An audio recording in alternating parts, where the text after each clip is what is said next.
As melhores histórias de terror e nonsense.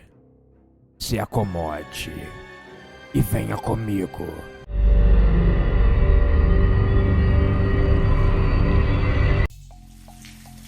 Estavam reunidos em uma sala, um líder e um grupo de pessoas traumatizadas por acontecimentos em Ano Novo. Época de alegria, reunir a família e os amigos e curtir a chegada de mais um ano. Um ano que você sempre pensa que vai trazer coisas novas e melhores. Mas nem sempre é assim. Fim do ano, fazer o balanço das promessas de janeiro, colocadas sistematicamente em um caderninho. Pouca ou quase nada havia sido cumprido, como é o normal. O líder, então, pede que o homem com a idade próxima dos 30 anos conte a sua história primeiro. Fim de ano, como todos bem sabem, essa história aconteceu no ano novo passado. Chamei os meus amigos da empresa. Minha esposa e meu filho pequeno me ajudaram a preparar o churrasco no terraço. Tudo estava indo muito bem.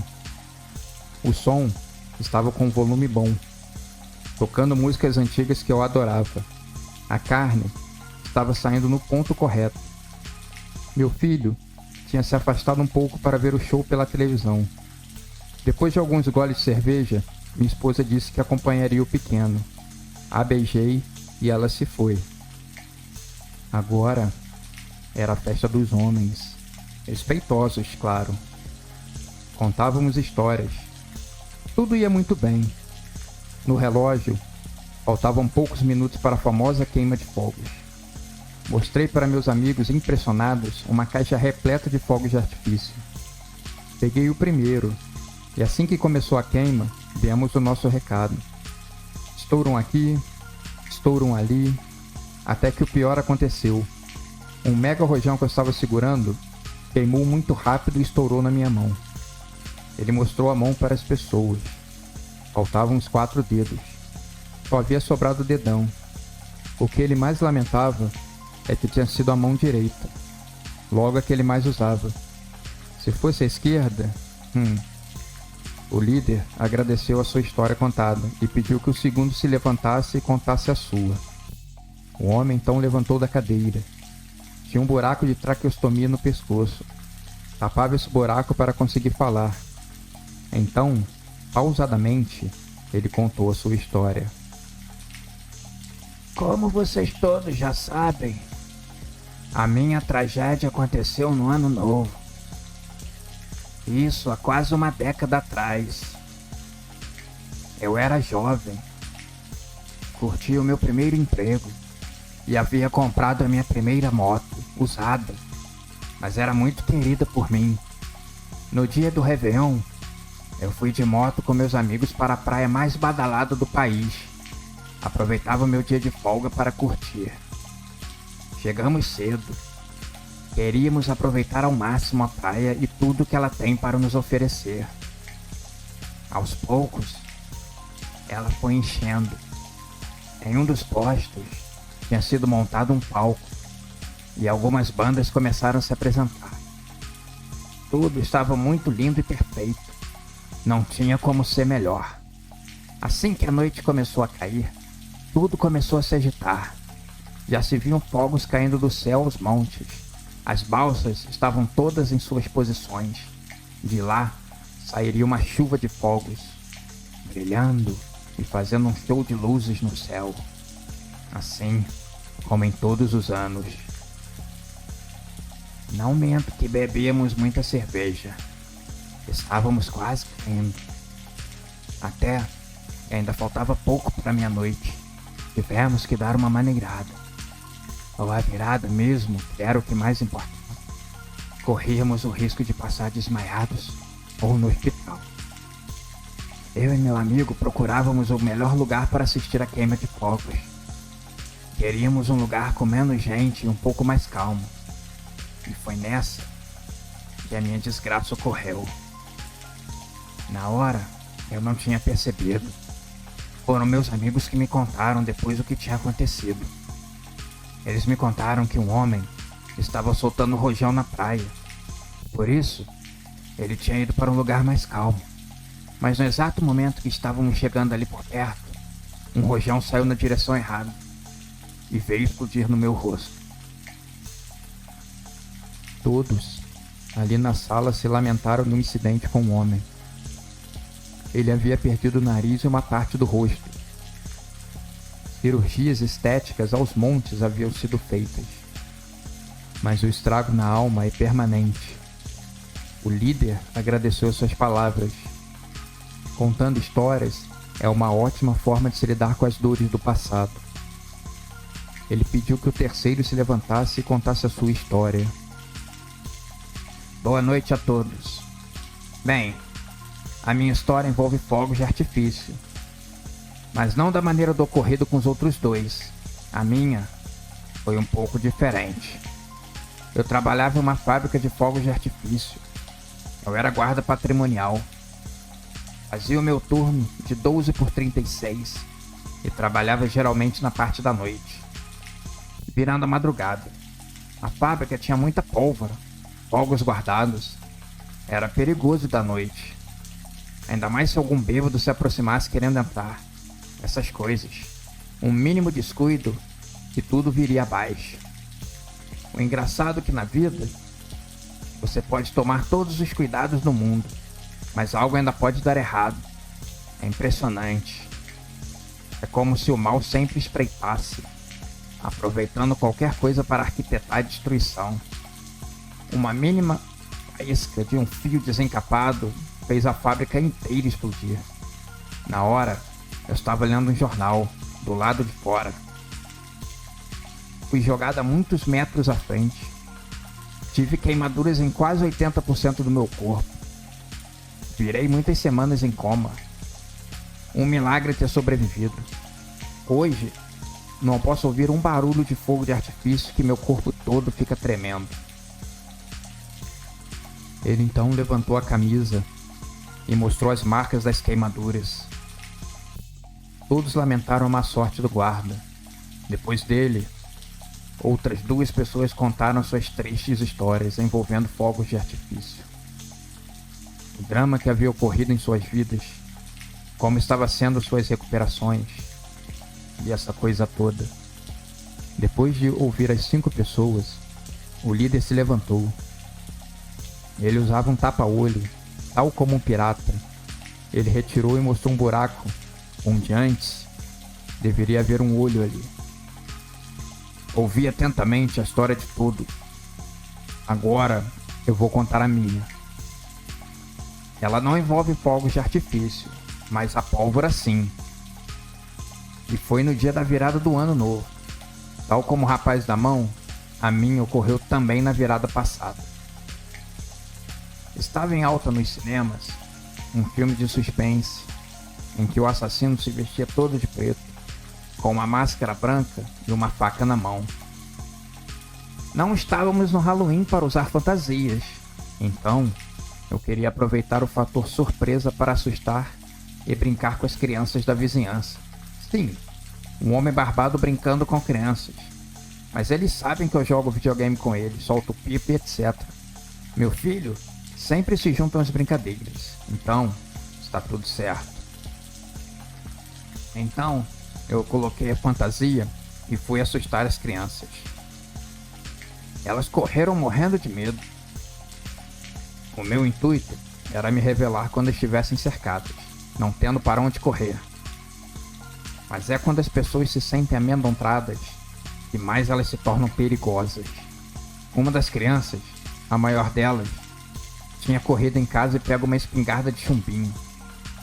Quando as cerquei, ele apontou a arma para mim. Quando fiz menção de me revelar e dizer que era tudo uma brincadeira, ela atirou, acertando em cheio meu olho. Uma fatalidade. Quando caí no chão, retirando a máscara, eles me viram e gritaram por ajuda. Existem histórias e histórias. E após contar a sua, o líder que havia convidado todos por um anúncio na internet, perca o seu medo de fogos de artifício, olhava no seu relógio e anunciava a contagem regressiva para a queima de fogos. 10, 9, 8, 7, 6, 5 e puxou uma corda, fazendo a cortina cair, mostrando uma linda vista da cidade e dos céus para as 5 pessoas traumatizadas. 4, 3, 2, 1. Quando os fogos começaram a explodir, todos entraram em um estado de êxtase, curados, ainda mais traumatizados. Só o tempo dirá em qual das duas sentenças eles vão se encaixar. Independente de tudo, um feliz ano novo para todo mundo.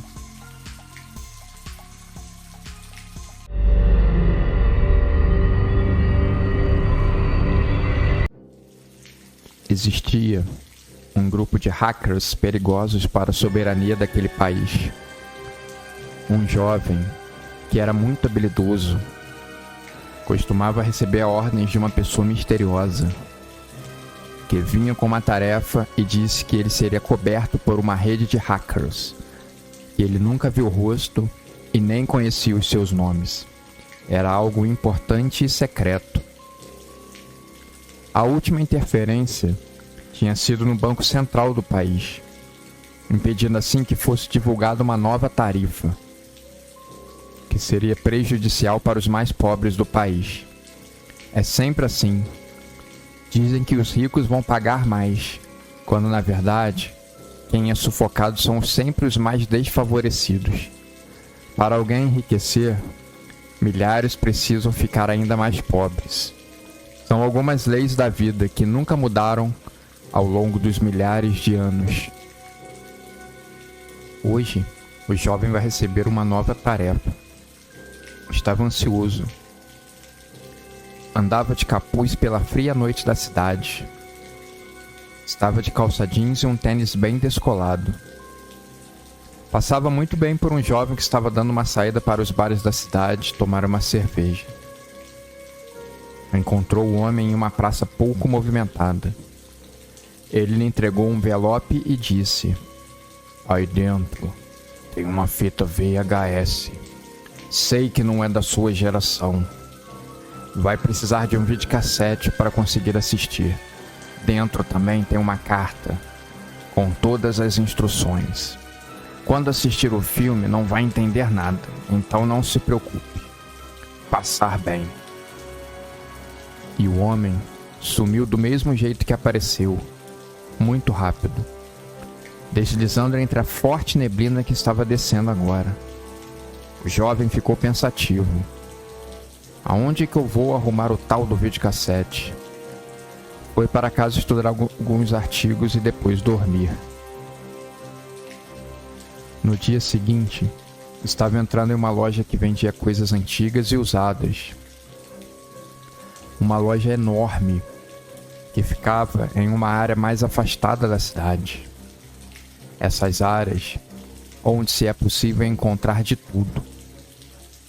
De um lado, o luxo e as grandiosas lojas de roupas de grife, que custam uma fortuna. Alguns metros para o lado, lojas sujas, feias, mal iluminadas, parecendo que tinha entrado em outro mundo. Perguntou ao vendedor se tinha algum videocassete usado. O mesmo lhe mostrou um com 4 cabeças. O jovem pediu que ele fizesse um teste. O vendedor então pegou um filme antigo de um lutador de boxe e colocou para rodar em uma pequena televisão de 14 polegadas. Disse que ele precisaria de uma dessas se quisesse funcionar. Ele não garantia que o videocassete funcionasse na nova tecnologia de LED.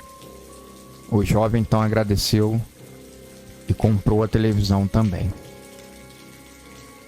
Chegando em casa, ele ligou e colocou ansioso a fita para assistir.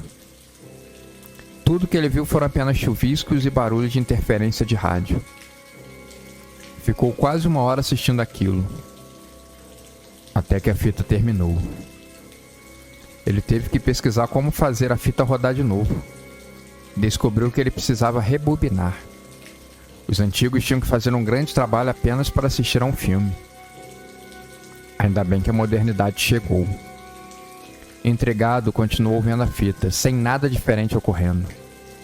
Mas aí, ele lembrou as palavras do homem misterioso. Do filme, você não vai entender nada. Palavras proféticas. Deixou a fita de lado e começou a estudar as instruções. Precisava estar preparado para o grande dia marcado. Tinha recebido uma quantia muito boa em dinheiro, mais que todas as outras vezes. Esperava algo gigante.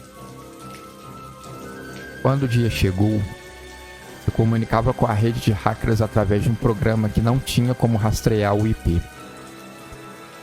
Foi passando e recebendo todas as coordenadas que havia para ser feito. Digitava linhas de comando aqui, outras linhas de comando ali. Páginas e páginas haviam sendo escritas em códigos de programação. Tudo isso em uma velocidade alucinante. Com a rede fazendo o mesmo, parecia que estavam escrevendo uma nova Bíblia da informação. Quando tudo estava pronto, eles fizeram o teste final do programa e ele estava totalmente funcional.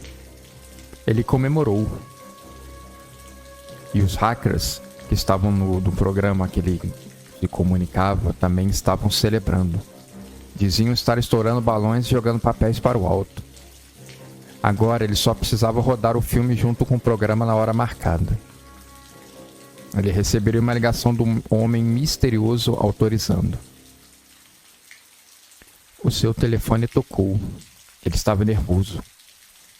Sempre ficava assim quando estava na hora de executar o plano. Pensava que sempre algo no final poderia dar errado. Embora nunca tenha dado, o homem misterioso apenas disse: está na hora. Pode executar o plano. O destino está em suas mãos. Nunca haviam sido palavras tão fortes assim. Destino? Como assim? Pela primeira vez ele hesitou um pouco em apertar o botão para o programa rodar. Mas mesmo assim ele apertou. Era sua tarefa. Havia sido muito bem pago para isso. Nessa hora, estava acontecendo um grande pronunciamento do presidente da República. Algo muito importante que precisava ser visto por todos do país. As grandes cidades como a capital e as mais importantes. Milhares de pessoas nas ruas assistindo através dos imensos telões em prédios e estabelecimentos. A fita rodou. Entrou no lugar da transmissão do presidente. Chuviscos na imagem e um som alucinante tomaram conta de todo o país. O som estava em uma frequência que fazia as pessoas caírem no chão desesperadas, tapando os ouvidos com as mãos. Muitas não resistiam e sangravam até a morte. Dos enormes telões da cidade, sombras pareciam sair de dentro das telas, assombrando e caçando qualquer um dentro da cidade. Pessoas correndo desesperadas. Um enorme massacre. Uma carnificina. Um banho de sangue. As autoridades tentavam a todo custo desligar a transmissão, mas ela seguia rodando. E ela rodou até o final, quase uma hora depois. Alguns dias mais tarde, depois de calcularem os prejuízos enormes, o presidente do país deu um pronunciamento dizendo que eles haviam sofrido o ataque terrorista pior da história que qualquer país tenha sofrido. E eles não poupariam esforços para prender os criminosos que estavam por trás do que havia acontecido. Milhares de pessoas haviam perdido a vida, e a origem da fita estava sendo a prioridade número 1. O jovem hacker teve que fugir para um lugar secreto. Tudo estava nas instruções que havia recebido. Mas agora, ele luta com arrependimento e remorso. Até apertar aquele botão e rodar o programa, ele não tinha ideia do que ia acontecer. Agora, qualquer coisa que pedirem para ele fazer, vai tomar o maior cuidado.